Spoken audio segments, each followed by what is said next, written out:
الأخبار الموجزة ليوم الخميس. بناء على أمر قيادة الإمارة الإسلامية تم اعتماد 47 مليون أفغاني شهريا لمستشفى ميرويس في مقاطعة قندهار. سيتم استخدام هذه الأموال لشراء الأدوية والمعدات الصحية ورواتب الموظفين والمواد الضرورية للمستشفى. صرحت مساعدة الاقتصادية تم بذل الجهود لتنفيذ مشاريع نقل طاقة من أراضي أفغانستان وآسيا الوسطى وجنوب آسيا، وستبدأ الأعمال العملية لمشروع كاسازر وتاب وتابي وتوتو، ومع بداية العمل العملي لهذه المشاريع سيتم توفير فرص العمل لآلاف الأشخاص.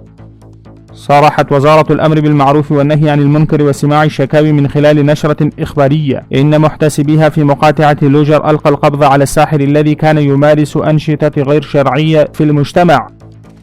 تم تنفيذ 5 مشاريع في منطقتي محمد آغا وخروار إلى جانب بولي علم مركز ولاية لوجر بتكلفة أكثر من 88 مليون أفغاني. صرحت إدارة الزراعة والري والثروة الحيوانية بمقاطعة غزني إن بناء 17 سدا حاجزا بقيمة 29 مليون أفغاني قد بدأ في منطقة واغز بهذه المقاطعة، وتم توفير فرص العمل للعديد من الأشخاص.